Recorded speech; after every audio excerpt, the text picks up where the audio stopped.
Hey everybody, welcome back to Riverwalk Talk. My name is Chip Harrington.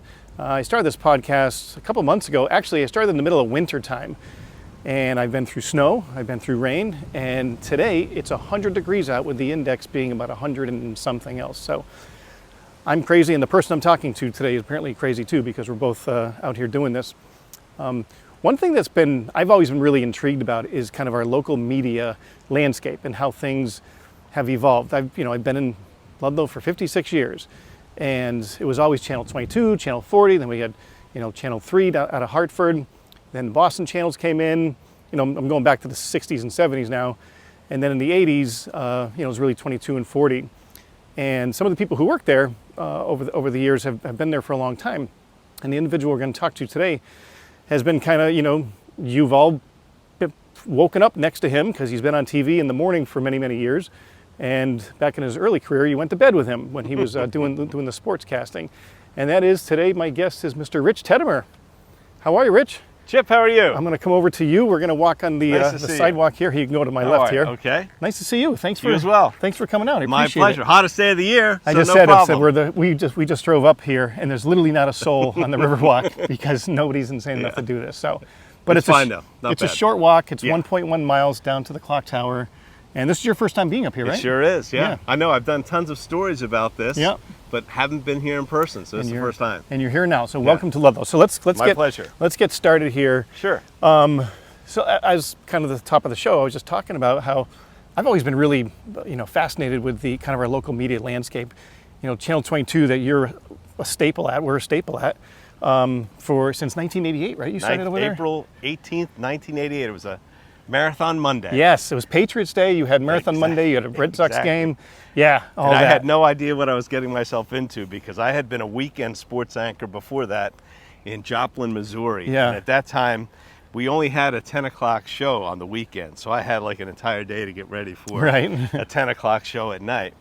And then when I came here, I became a sports director. Yep. So I was in charge of the sports department, but also starting on one of the busiest days of the year. Yeah. And back then we had sportscasts, so we had it at 5:30, 6, and 11. Yep. Eventually that became 5:30, 6, and 11. But it was like I said, I was really raw, really young, thought I had to put everything possible of information on the air at the time. As I got better, and as I realized, you can condense it down a little bit. But in the beginning, it was like everything. Right. So, but it was a lot. And like I said, I felt like I was in over my head at the beginning. I can imagine. It took me a while to get my feet and on the ground and able to know exactly what needed to be on the air, what didn't need to be on the air. But yeah, it was a big time back in April of 1988. Right, like you said, it was Patriots Day, and this is Massachusetts. We are sports fanatics when it comes to the Red Sox, Patriots, Bruins. So I'm sure being a sports guy yourself, you certainly knew what you were walking into when it comes to that. Yeah, and the weird thing is that when we first moved here, my wife was a flight attendant at the time, so we lived in Worcester. Oh, okay. So as I prepared to go on the air in Springfield, I was watching Boston sports. I was watching Bob Lobel. Yeah. All those guys, and so that was like big time sports at the time. Yes. So I was like, wow, we can actually do that, and I was told Springfield's the same way.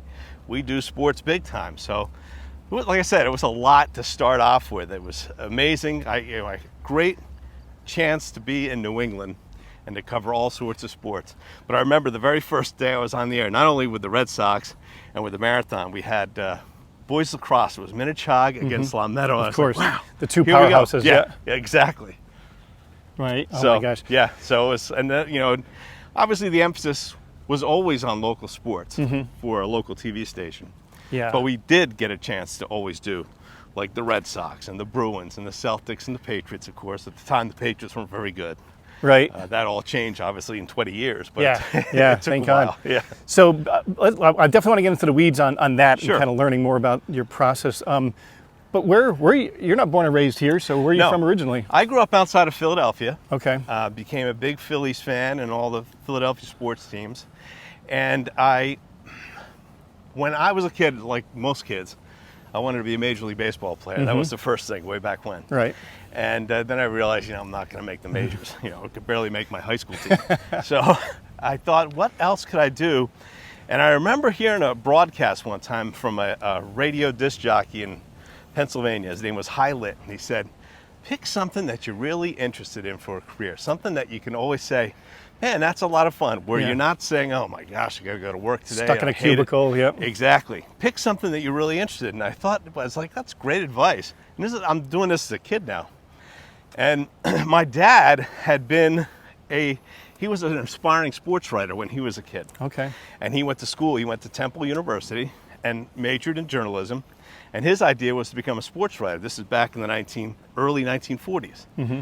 World War II breaks out. He enlists, he goes overseas.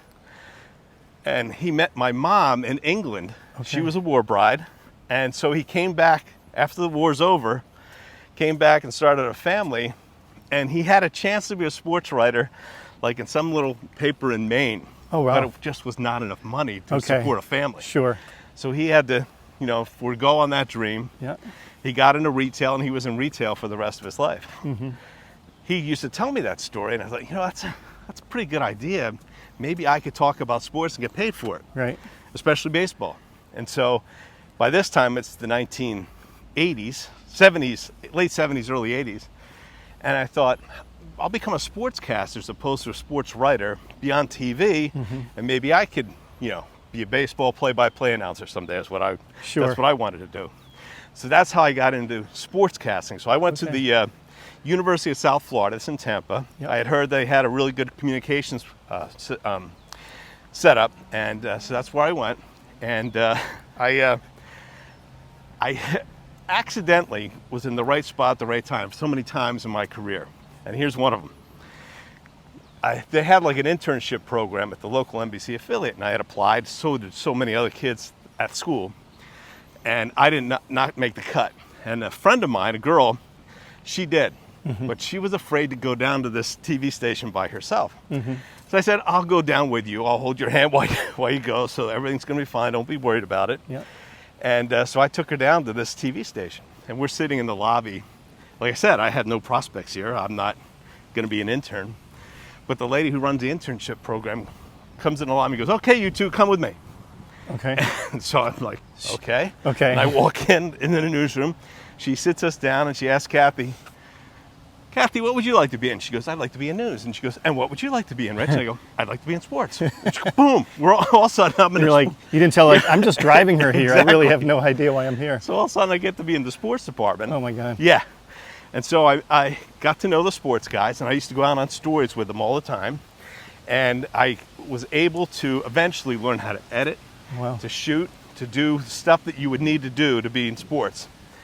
And I was able to get a job there. And even that is, like I said, being in the right spot at the right time. So I'm in sports as an intern, not getting paid, but getting experience. And the sports team would allow me to go to games, and they would get the highlights that they would need, then they let me play around the camera. Mm-hmm. So we go to USF basketball games. So I would play around the camera, get crowd shots and things like that. And there was a cheerleader on the USF Sundolls, really pretty. Yeah. And so I would always get a shot of her. Yeah. And then because I got good editing, I would edit that for the night. And so it turns out that she appeared quite frequently on our broadcast. And her friends would always go, how come you were the one that always gets on TV? It was because I was putting it together. Because you were stalking her, that's why. I was putting it together. Exactly. You'd call it stalking now. Back then they call it my chance. Right. So one day, the sports director, Charlie, goes to me, you'll never believe who got accepted to be a sports intern. And I go, who? And he goes, that girl you keep shooting at the games. I go, you kidding me? So I was super shy at the time. Oh my God. She was way out of my league.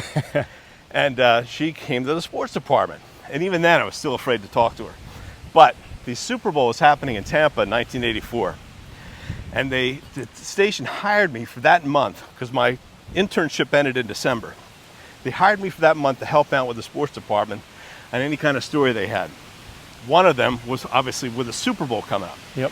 And so I got to do all sorts of stuff before the Super Bowl And the actual night of the game, I got to literally be on the field at wow. the Super Bowl. It was the Redskins How old are you against this the time? Raiders. I'm just graduated from college, so I'm 21. 21, yeah. So, and the new intern had to stay back at the station and record the game and write down the highlights on videotape where they were. So I go back to the station. We're planning an hour-long Sunday night show after the Super Bowl's over, with our reporters spread out all over Tampa Bay. At 11:20 that night, they realized everyone's gone. They realized the highlights are not cut for the game. They're not edited. Yeah. At 11:20, and the show's going to go on at 11:30. Oh my gosh. So like this frantic call back to the station. Can you edit the highlights to the game? Yeah. And I'm like, I think I can. In 10 minutes? In 10 minutes. So I have to now talk to this intern. Okay. She's telling me all this different stuff, what it is. I get it all done. I don't know if you remember the game itself, but Marcus Allen had like this unbelievable run from midfield, scores a touchdown, Raiders win the game. So I get it done, literally seconds to go, slam the tape into the machine, push play, it's on the air. Wow. So the next day, I go back to say goodbye. Literally, my internship's over, the Super Bowl's over, I'm done. And I literally go back to the newsroom to say goodbye. And as I'm walking around and shaking people's hands to leave, Yep. the news director calls me into his office. He goes, listen, I heard what you did last night. You performed under pressure. You did it perfectly. You really pulled it off. How would you like to be my morning editor? Wow. And that's how I got my Oh my gosh. That's how I got my foot in the door. Now, Wow. here's the kicker. The girl, this intern, finally I had to talk to her because I was right next to her the whole time. So the next day I'm like, hey, how you doing? And we started talking more and more. And finally, I got up enough nerve to ask her out. Okay. So eventually, she became Your wife. my fiance Oh my and goodness. my wife. Okay. So on the same night, the exact same night, I got my foot in the door on TV and met my wife. True story. So the lesson here is sometimes stalking works apparently when you're doing that. So Way back when, 4 years ago. Oh wow, that's cool. Yeah. That's so you're True right. story, yeah. Right place, right time. Right place, right time. It happened, like I said, it happened a lot in my career where I was able to be in the right spot at the right time. And being in Springfield was also the right spot at the right time, because obviously we had the Basketball Hall of Fame here. And so I got to meet all those guys and women being inducted in the Hall of Fame, which was like, it was, like I said, to have that access and be able to thank them and to shake their hand and just do a story on them was so cool. Besides, like I said, all the stuff we did with the Red Sox and the Bruins and the Celtics and the Patriots, all those experiences I had. But having the Hall of Fame right here and having that every year was something to look forward to. That's so cool. That is so cool. So, okay, so you get the job in Florida. How long did you stay in Florida doing that? Here's another one. Because you went to Missouri at one point, too. Exactly. That's another one. Also be in the right spot at the right time. Okay, so I was a videotape editor from 1984. And what I did was working with the sports department. I would work my shift in the morning, then I'd still work with the sports department at night for free. So I was working long hours, but I was getting great experience, making good friends. And I would go to stories with them, and I'd cut my own stand-up, track my voice, make little packages. And back then, my job was to get on the air. Obviously, I'm not going to get on the air in Tampa, Florida. It's too big a market. So back then, the only place that you could get information on a job was the back of a journal called Broadcasting Magazine. Okay. They would list help wanted stuff and tell you where it was. And like everybody in my shoes in the industry would see the same thing. Yeah. And so when a station had that, they would get 200 tapes. Right. They would just get inundated with tapes. Yeah. And back then, you actually had to send a physical tape, 3/4 inch tape of your stuff. And so I got better and better doing it, but I was able to edit it, make it look, almost mistake-free. Yeah. Which was the key. I was never on the air. And so I would send tapes out to all these different places all over the country. And some of them you would never get back. You'd never get a response. Right. Some of them you'd get a response and the tape would come back. You'd see that it was ejected in the first 15 seconds. Okay. So you knew that they didn't want you. Yeah. And so that was a long process. So one day, it's depressing to actually do after a while. You're just like, oh my gosh, I'm never going to get a chance here. Total rejection. It's like trying to become like a starving actor, right? Exactly. So one day, the news director calls me into his office. He goes, listen, I've seen your tape. You're not very good. Oh, really? I know what you want to do. You're never going to make it in TV. Oh, nice. I've seen it. It's not good. It's encouraging, huh? He goes, but you're a very good editor. You could be my chief editor someday and make a ton of money and maybe even be an editor nationally, for a network. Mm-hmm. And he really laid it on the line for me. And I was like, yeah, maybe he's right. Yep. And I was getting ready. I was editing for a noon show at the time. And I went back into my edit bay, getting ready for the noon show. And I'm sitting there thinking, man, maybe he's right. Because it was really hard and daunting. And so he's, whatever. Maybe he's right. I'll do that. I'll think about that. And the phone is like ringing in this edit room. And I'm like, someone answer the phone. Why doesn't anyone answer the phone? And it's ringing and ringing and ringing. Finally, I go to answer it. I'm like, hello, edit.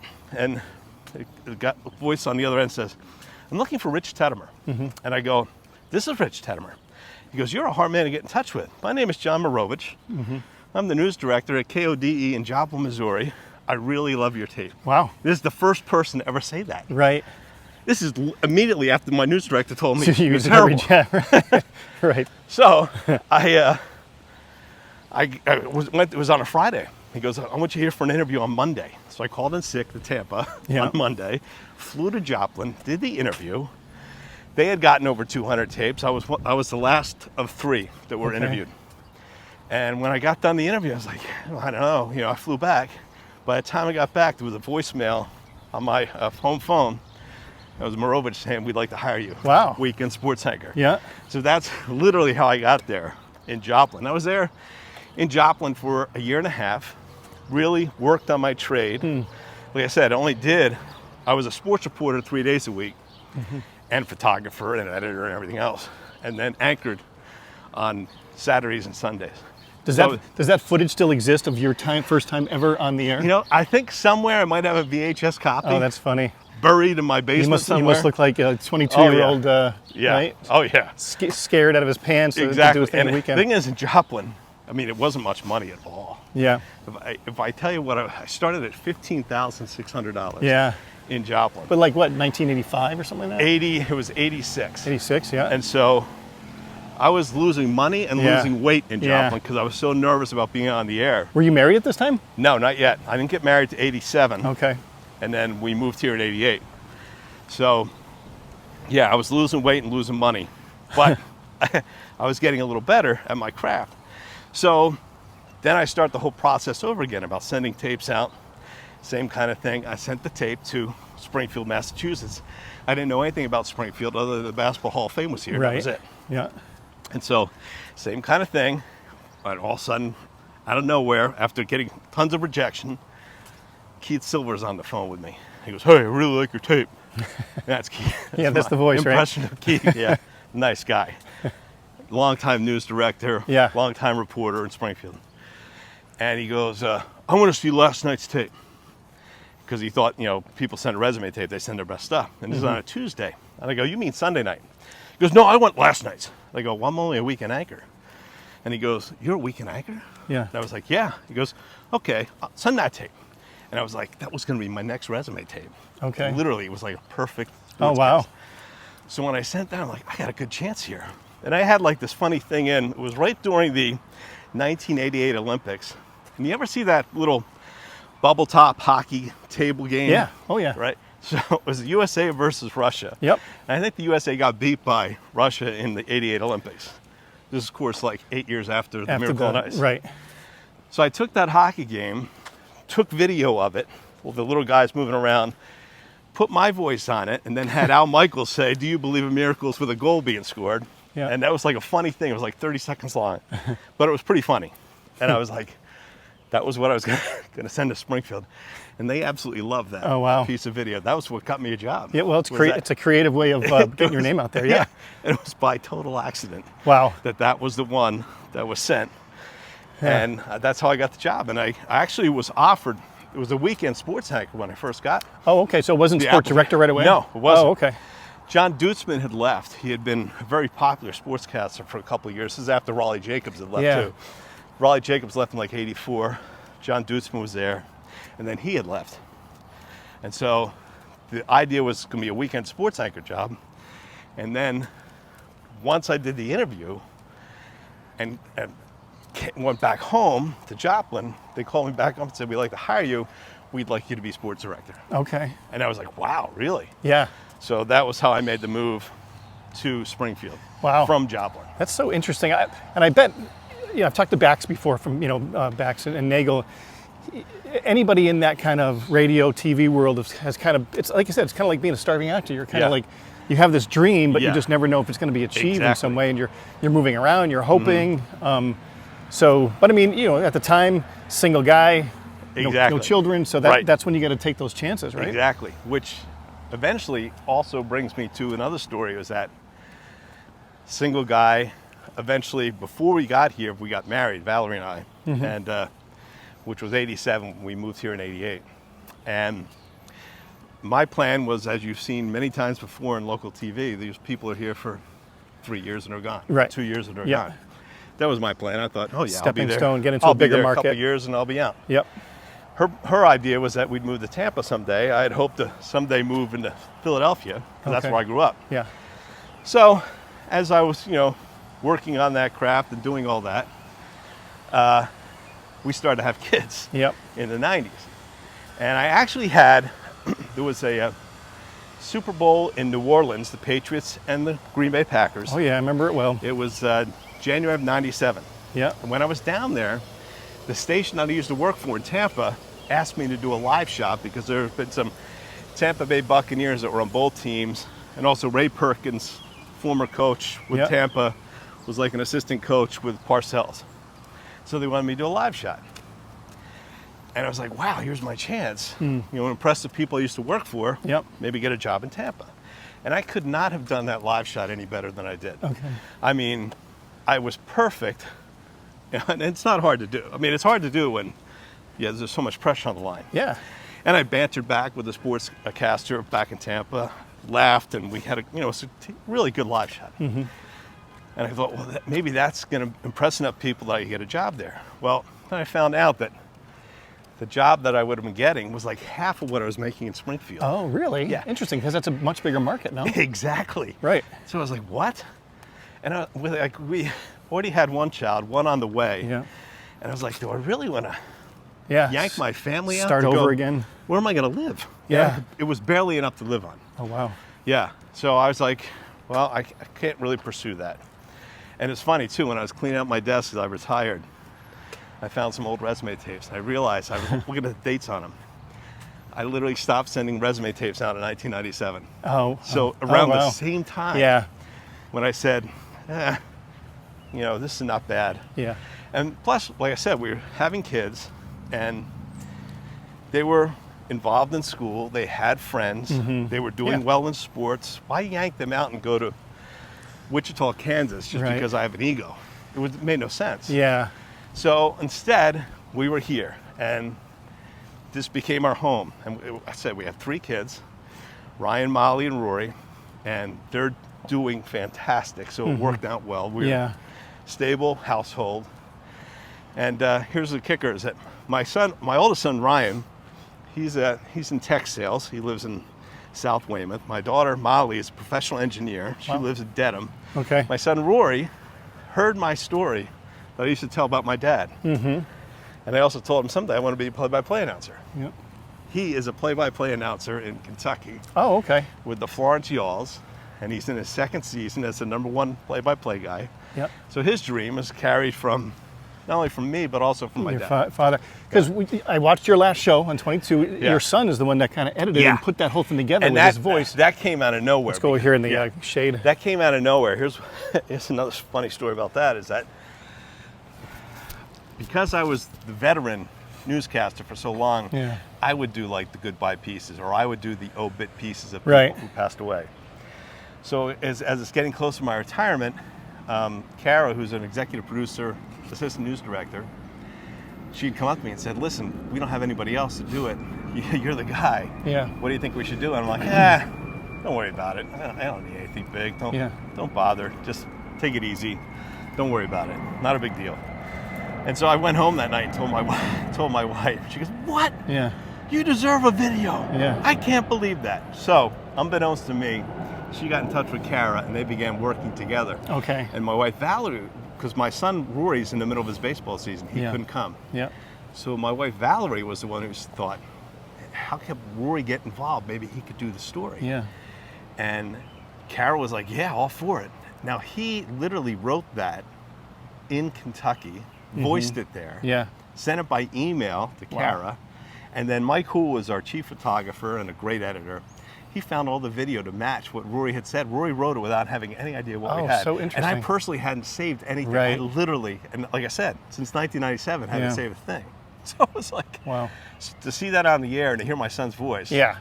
I was like It speechless. was emotional. Yeah, for sure. He did an excellent job, and He really did. shows that he can do it, and he's got a great voice, and it came out really well. I'll tell you, the reception I got as I got close to retirement and then retirement, so many people have been so nice to me. Yeah. I mean, you don't realize when you're doing it in the morning that you're in a studio, you have a co-anchor, you have the weather person, Yep. you have a person running camera, that's all you know. And there are people behind the scenes as well, the directors and audio person. You don't see them in the studio. So you're Right. basically with 3 people, 4 Right. people. And you don't realize how many people are actually watching at home. And so many people were like so nice about the Yeah. fact that they had gotten used to watching me. Yeah. They welcomed me into Yeah. their homes. They felt like they knew me. Right. It was like, it was quite shocking and overwhelming to hear the response Yeah. from people, which I'm really grateful for. Yeah. Because I was like, you just don't realize that at the time. And to have that kind of outpouring of emotion was incredible. Yeah. It's just, like amazing. Well, like I said at the top of the show, you're such a familiar voice, a familiar face. Whether you're delivering good news, bad news, you're just that. You turn the TV on, there's Rich, Yeah. there's the weather people, and you kind of just get to know them over all these years. I'm sure when you grew up, you had the same thing Yeah, in Philadelphia. exactly, yeah. And you see those people, you bump into them and walking through Big Y, and you're like, oh my God, he's really a person. Even a bit of a local celebrity Yeah. in that sense. Like I said before, the local media landscape, how it's changed. Yeah. I'm born and raised here, been here my whole life, and I was always kind of a 22 guy, always an NBC. We appreciate that. Great. Yeah, I really was. Nothing against, Channel 40. They do wonderful Yeah, work they over do. there as well, too. But for some reason, I always just kind of gravitated that way. So as it's evolved over time, like you say, you were the sports guy. There was a sports section, there was the weather Yeah. section, and sometimes there was an editorial at Yeah. the end of the broadcast. Yeah. And then eventually Rich Tettemer becomes the news guy in the Right. morning, and it's like, well, how's he going to do this? He's a sports guy. He can't talk about what's happening in the Gaza And Strip, it was really hard. Yeah, It was totally different. yeah, It's broadcasting, but it's a completely different kind of broadcasting. yeah, In sports, it's mostly fun. Yeah. And you can have a lot of fun. There were times I would say, I felt like I was playing on TV with some of the stuff you could do, and that and if I knew if I could make someone else laugh sitting next to me, like a Barry Yeah, Krieger right. or a Brenda Garton, Right. if I knew I could make them laugh, then Yeah. someone must be laughing back, Right. watching on TV. And so when I started, our sports department was big. We had 3 people in it, and we each had a photographer sometimes assigned to us during the day. yeah, By the time I was finished in sports, I was the only guy. yeah, I was the anchor, I was the photographer, I was the editor, I was the producer, I was the writer, I was the person who was responsible for everything you Yeah. saw sports-wise. And it was that way for the last couple of years. And they had been after me to move to the morning for a while, to move to news. Because sports, like I said, when I started, it was very important, and it gradually lost its importance. Not because it was for a lack of trying, because we did local sports like Yeah. Friday night football. yes, and that's exactly what I'm talking about. on Thanksgiving Day, Yep. we had like a thing called 22 Hoops. We shot a ton of high school basketball games. I used to go to high school baseball games. We covered the Indians and the Falcons. It was like local sports was the reason we did it, and we tried to do the best we could. High school athlete of the week, we did all that stuff, but it constantly get pushed back. Is it because of TV revenue? It's just, It has a lot to do with that. People were getting their sports also from different places, whether Yeah. it's from NESN or ESPN, so the Okay. national stuff you don't really need to do. You really need to focus on local. And I thought, if you interviewed a young high school athlete, his parents would be watching, Yeah. his grandparents would be watching, 100%. his friends would be watching. Yeah. You'd think that would be driving the thing. And I think it did. It worked that way. But like I said, they were after me for a while. It was hard doing it by myself. And then when my youngest, Rory, who's now 25, when he went to full day kindergarten, I was at home in the morning. They were all at school, Okay. including my wife as a teacher. I'd be at work by 2:30. They'd be coming off the bus at 3, so they'd all be home when I was at work. Yep. And I was getting to like Little League games in the 3rd inning and having to leave in the 4th. Right. In between news. Part of my dinner break. Right. And I'd get a call on the way back from being at the game. Oh, he just missed a hit. Oh, he just had 2 strikeouts. Yeah. And I'm like, Yeah. I'm missing everything. Yeah. And it got to the point where it's like, man, I'm at home and they're not. They're at home and I'm at work. And so, and finally, and Valerie once again was like, if you do the mornings, you're gonna be home all the time when we're home. So once I got done at 1 o'clock in the afternoon doing the mornings, I was there when they got off the bus. Right. I was throwing batting practice. Right. I was coaching basketball and Yep. soccer and baseball. I mean, I didn't miss a game. Yeah. What time does your day start when you do a morning shift like that? Well, it got earlier and earlier Yeah. and earlier as we went. But by the end, I was waking up at 2:25. Oh my goodness. And I'd done that for a number of years. Wow. And because when we started a 4:30 show, probably, 14, 15 years ago, Yeah. you had to be in early. Yeah. Right. And there was just a lot to fix in it. Yeah. For a newscast, you have to make sure that you are correct and you say the right things and you pronounce the right things and you have the correct information. And there was a lot of fixing of scripts that we would have to go through in the morning. I worked harder because I'd get there at like 3:20, 3:25, and we'd go on the air at 4:30. I worked harder in that hour, Yeah. getting stuff ready, Yeah. and fixing things and just making sure it worked well, trying to correct as many spelling mistakes as possible. Yeah. Interesting. It was really hard. It was, it was a job. And there were times, and I've said this 1,000 times too to other people, is that you can be the best goaltender in the NHL and you're still going to let goals Oh, in. yeah. You can't save everything. Yeah. And that was the thing with us. We couldn't save everything. So when I was with the co-anchors, and I had a number of them from Jackie to Taylor, when she was reading, I'd be looking at what she was reading and checking the supers out. She would be doing the same thing for me. So we'd catch mistakes as we were on the air Okay. and fix them for later. So hopefully by 6 a.m. things were spelled correctly Yeah. and it was good. Not to say that people did not work hard. Oh, Because sure. the people who would put the shows together would be working from 10 o'clock at night Yeah. to 7 in the morning. Yeah. The worst shift in the world. And so they would always get better. The thing is, problem is in local TV, they would start off raw, get better as they went, get really good, And then they're leave. gone. Yeah. They get a better job. Yeah. And I can't blame them. It's like I the was farm system for like a Boston Exactly. market, right? And so you would constantly be having to train people and getting them to figure out what's Yeah. good, what's not. And so it was always a process. But, Yeah. I have no regrets. Oh yeah. No. Literally none. Like you're kind of the last of the old school people that we've had around Yeah. here for a long time. So, but the way it is now, I mean, of course, I'm 56 now. When I look at the newscasters, I'm like, they look like they're 10 years old, Yeah, they do. But they're the young kids They kind of are. working their way up.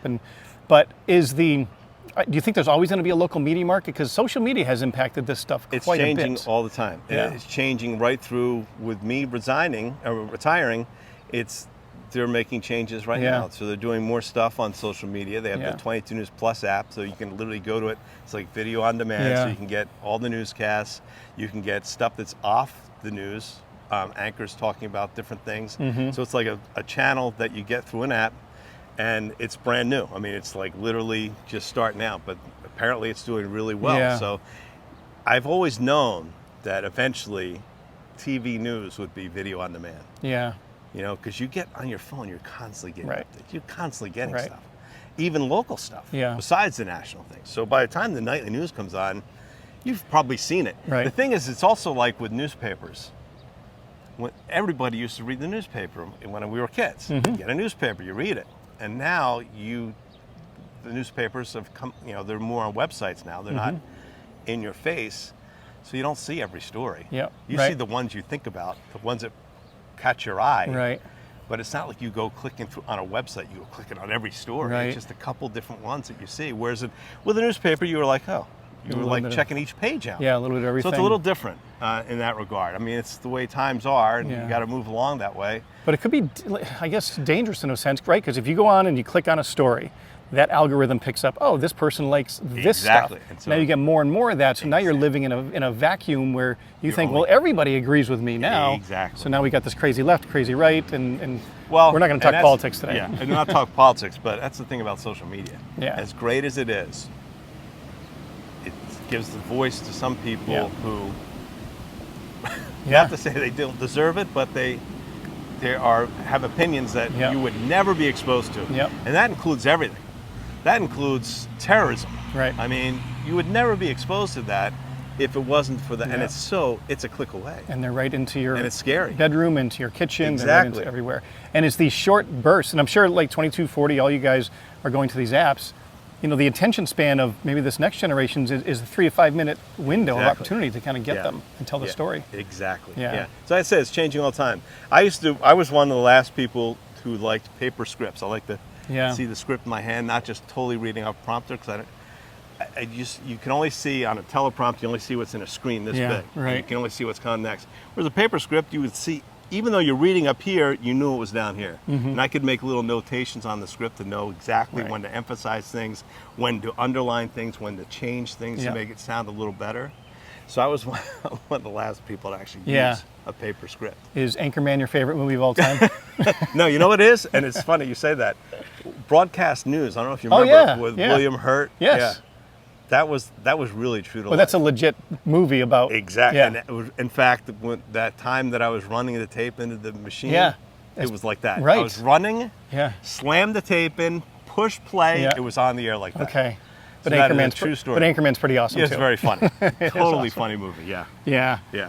Well, it's been so interesting, you know, like I said, I feel like I know, I think the first time I've ever met you, I'm not sure. I've been to the studio doing different things over the years, but I feel like I know you. I think we all do. You know, your voice is so familiar, and we're going to miss it. You know, and I'm so excited for you, for your retirement. You were telling me you got some travel plans coming Yeah. up. Your kids are young enough, you're Yeah. young enough to really enjoy it. So Yeah. it was a great career. It was, you know, thank It you was. from all of us for everything you did Thank over you the very years. much. You know, Chip, I really appreciate it. Thank you very much. Yeah. Nice to meet you. Nice to be a part of your podcast. And it was a nice Riverwalk, too. It is nice. As soon as we got into the Beautiful. shade, we're Yeah, both. the big difference. I don't know if you can see the sweat pouring down us right now, but like I said, we're literally the only people out Yeah. here right now because it's 100 degrees. Yeah. The index is 110 or something like that. Exactly. But it was the only window of opportunity we had the chance to do this. So I that's why we're appreciate doing it. it. So Thank you. So that's going to do it for this week's show. Thank you very much, Rich, for coming pleasure. and doing it. If you have ideas or suggestions, shoot me an email, a text, whatever. Always happy to promote new businesses and just the good things that are happening all around Western Massachusetts. So that's going to do it. We'll see you very soon. See ya.